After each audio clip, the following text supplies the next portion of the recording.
This ordinary-looking 1970 Liberty quarter dollar could actually be a hidden treasure. What if I told you that one of these coins in your pocket could turn the tables for you and change the way you look at pocket change forever? Stick around because in this video we are going deep into the fascinating history of the 1970 Liberty quarter dollar, its unique background, and how much it is worth today according to eBay auctions and other online platforms. At the end, I will tell you exactly how you can sell it, but remember to know the price and selling procedure. You have to comment price in the comment box. The 1970 Liberty quarter dollar belongs to the Washington quarter series, which started in 1932 to honor the 200th anniversary of George Washington's birth. By 1970, the Washington quarter had already become one of the most recognized coins in American currency, a piece that carried both historical weight and everyday practicality. While millions were minted, some specific variations of the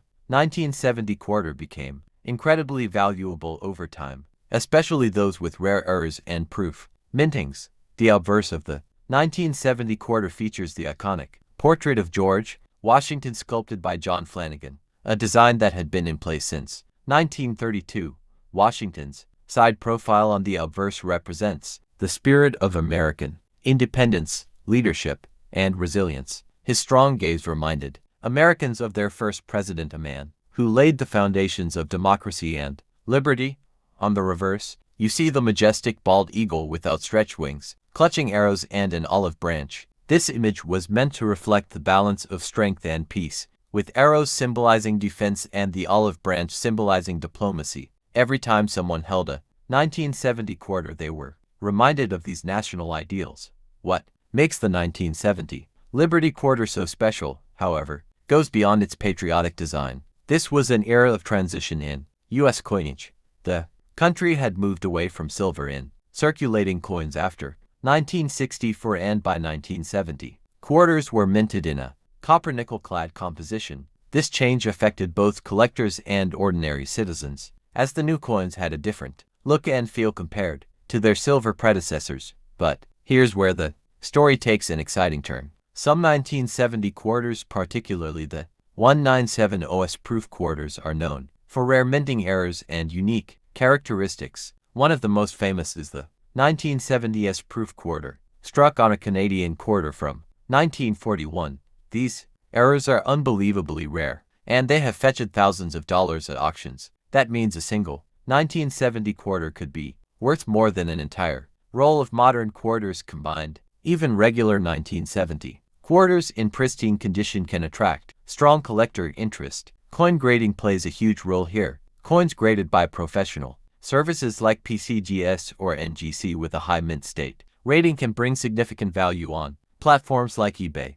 Collectors on eBay, you will find that circulated 1970 quarters typically sell for modest amounts, often just slightly above face value, but high-grade examples, proofs, or error coins can skyrocket in price, with some listings reaching hundreds or even thousands of dollars. The key lies in condition, rarity, and whether or not your coin has one of those rare minting errors. Auctions are another platform where the 1970 Liberty quarter has made headlines. Collectors bidding against one another for rare 1970s proofs or error coins have pushed prices well beyond expectations. Auction records show that collectors are willing to pay big for the right coin, turning what seems like an ordinary piece of pocket change into a financial game changer. This is why knowing the background of your 1970 quarter matters so much. It's not enough to just have one. You need to check its mint mark, condition, and details. Coins minted in San Francisco,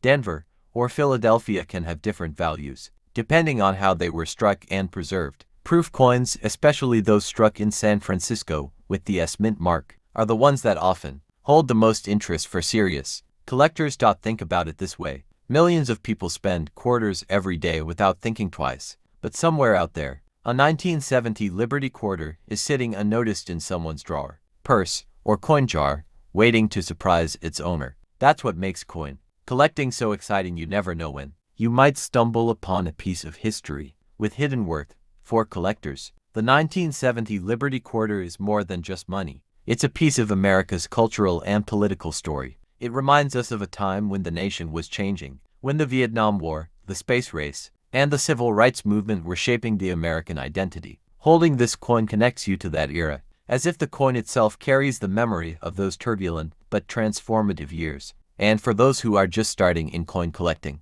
the 1970 quarter is an excellent example of how even modern coins can carry unexpected value. You don't need to look for centuries-old coins to find treasures. Sometimes the real prize is hiding in plain sight among the coins you already own. Now here's where it gets really interesting. If you are lucky enough to own a 1970 Liberty quarter, it might turn the tables for you. Whether it's an era coin worth thousands, a high-grade mint state coin worth hundreds, or even just a collectible proof it could be more valuable than you think. Stick around until the end because, as promised, I'll explain how you can find out its true value and how to sell it the right way. Coins like this are often sold through eBay, numismatic auctions, or specialized dealers. Each option has its advantages, from reaching a wide audience online to getting expert valuations at auctions. But before I give you those details, here's something important. The actual price of your coin depends on many factors.